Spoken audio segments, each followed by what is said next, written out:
A boy and his father were on a journey through the forest. They had a long way to walk to get home. There were parts of the woods that could be dangerous if one wandered too far off the path.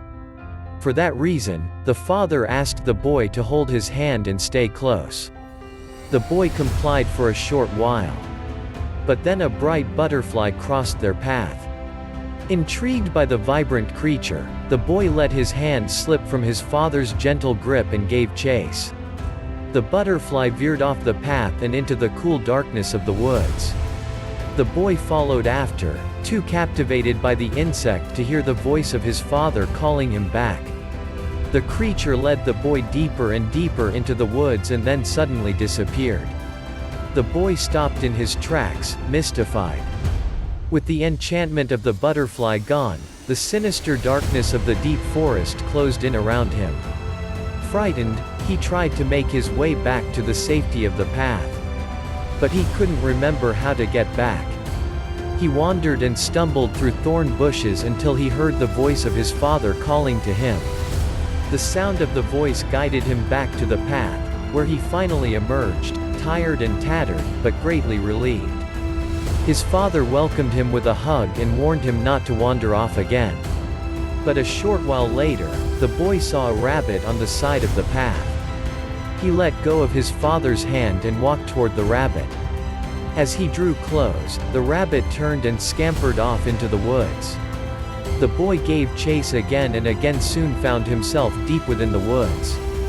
Having lost the rabbit, the boy once again felt the dread of the forest close around him. He raced back toward the path, but could not find his way. Instead, he traveled deeper and deeper into the woods. Frightened and exhausted, he sat down on a fallen log and called out to his father. A few minutes later, a man approached him. The boy recognized the man as one of his father's servants who lived near the woods. The servant took hold of the boy's hand and led him back to his father. Once more the father welcomed him with a hug and warned him not to wander off again.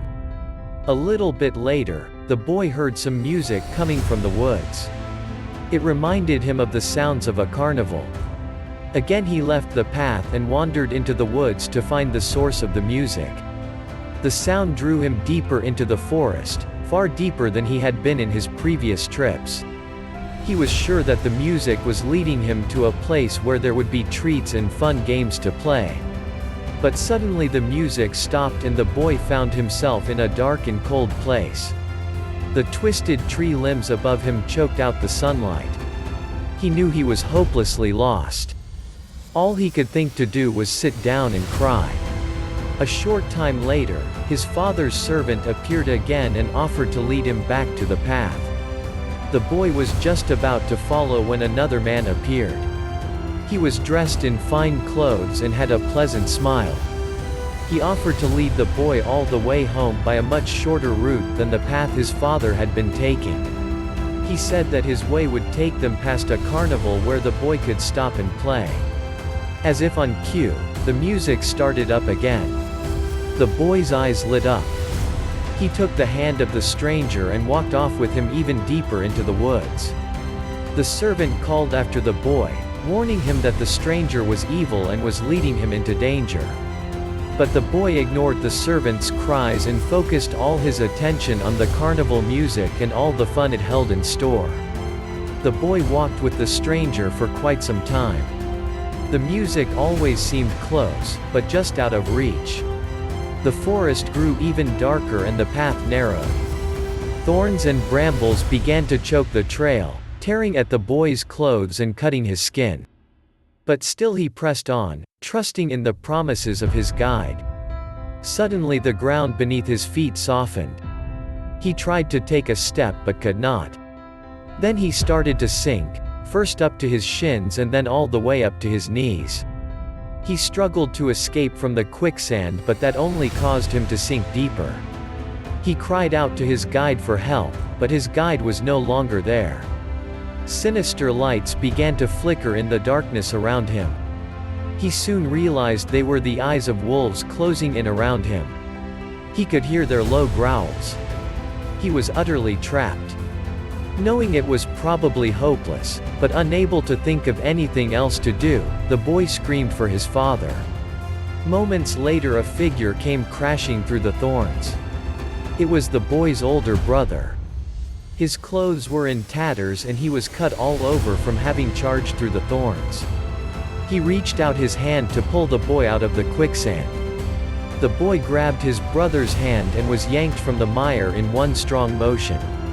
But the ground suddenly gave way beneath his brother's feet and his brother was quickly waist deep in the sand. Worse still, the wolves sprang out from the shadows.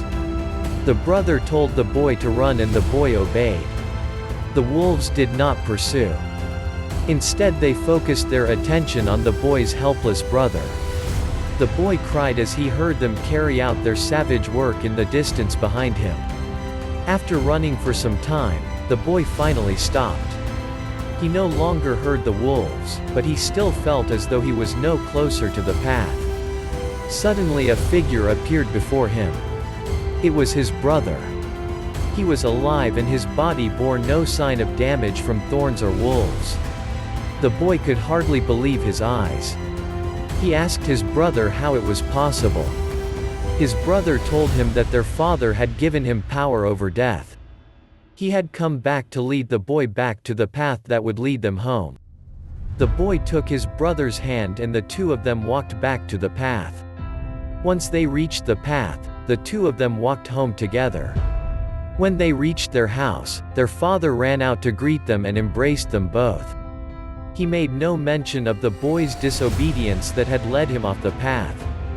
He welcomed them both into the house where a feast was waiting for them. The previous story illustrates our relationship with God. We are the boy. We are meant to walk in fellowship with God the Father until we reach our eternal home. But inevitably, there are things that draw us away from the path.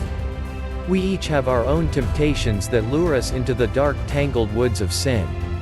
And once there, we find it hard to find our way back. Sometimes we turn back in time to return to the path with just a call from God our Father, the voice of our conscience, if you will. Other times it takes the intervention of a servant of God, like a minister or prophet, to lead us back to the path. But ultimately it takes the sacrifice of the Son of God to save us from the depths of sin that would otherwise destroy us. And it is only by following Him that we can find our way home. By simply claiming the payment made by Jesus, we are all immediately reconciled to God. There is forgiveness for all who seek it. But more than forgiveness, there is freedom from the past. God does not chain us with guilt. He does not seek restitution or even penance. All God asks is that we accept what He is giving us. Imagine if the prodigal son would have had second thoughts when he saw his father running toward him and decided to turn and run away in shame. He never would have seen the great banquet prepared for him. If you turn from God, you will never see the great eternal future He has in store for you. The good news is that it is not too late to turn to Him. Even if you wait until your final breath, He will accept you, no questions asked. But I would encourage you not to wait, because in doing so you are missing out on the peace and joy that comes from fellowship with God. You will still have hard times, but God will help you through them. You will still have pain, sadness, and loss, but God will bring you comfort, perspective, and wisdom so as to weather the trials of this life. And when this life ends, He will be there to greet you at the great banquet He has prepared in heaven. For more Christian resources, go to jjbpost.com.